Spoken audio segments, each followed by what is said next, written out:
"Where's your wife?" That's how my brother opened the call. I glanced at the wall clock. 8:42 p.m.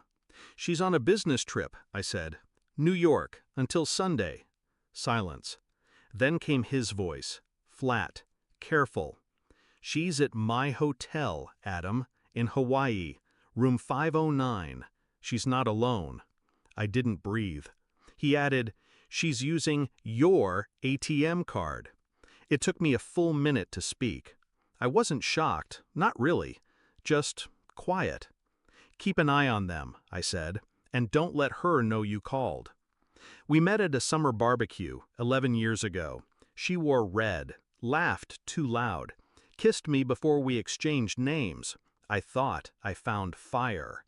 We got married 6 months later. She liked fast things, cars, decisions, people. She said I was her anchor. But eventually, she started drifting. Anchors don't matter when someone wants to float. The signs came slow. Business trips got longer. She started hiding her phone under her pillow. Bank statements stopped making sense. Once I smelled cologne on her coat, a scent I didn't wear. I didn't say anything. I watched. I listened. And now I knew. My brother, Daniel, runs a resort on the Big Island. We haven't been close in years, but blood's blood. He texted me the name of the guest she checked in with, Jason Klein. I checked her calendar.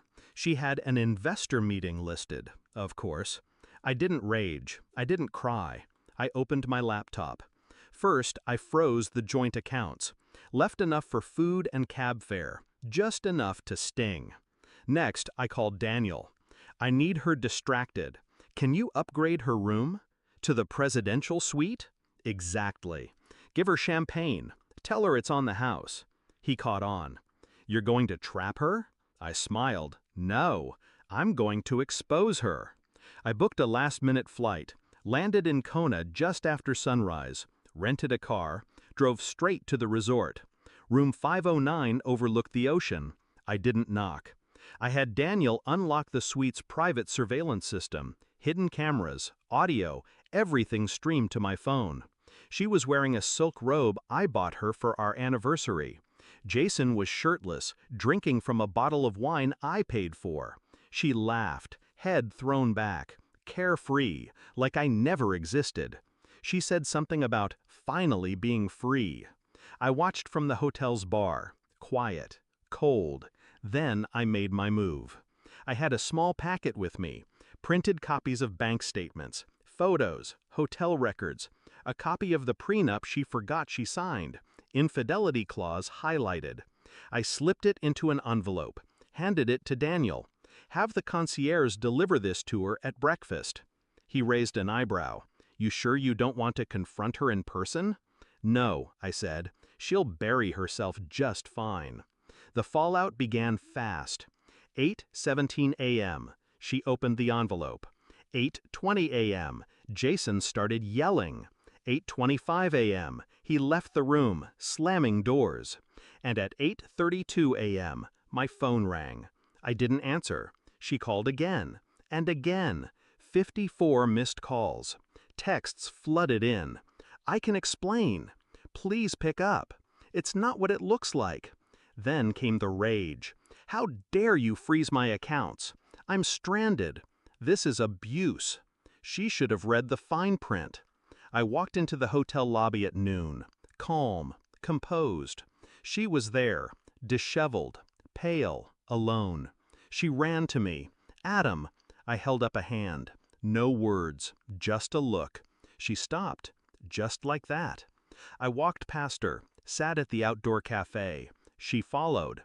"I made a mistake," she whispered. "He meant nothing." I nodded slowly. "You know what's funny?" I said.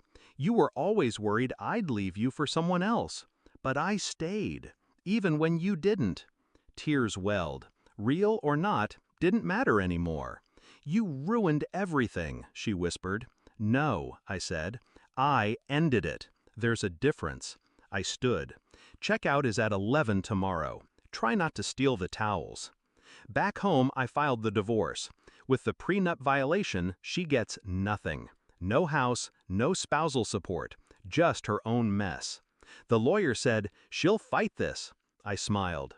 Let her. I already won. Now I sleep soundly, alone but at peace. The air feels lighter. I didn't yell, I didn't beg, I just let the truth do the talking. She chose a beach fling over a life we built. She tried to lie, to take, to run. But I had one thing she didn't: control. She hasn't called since the court ruling. Last I heard, Jason blocked her too. Figures. You play with fire, you end up alone on a beach with nothing but regrets, and a canceled card. As for me, I built back quietly, smarter, stronger. She had the sun, but I had the storm, and I brought it with silence.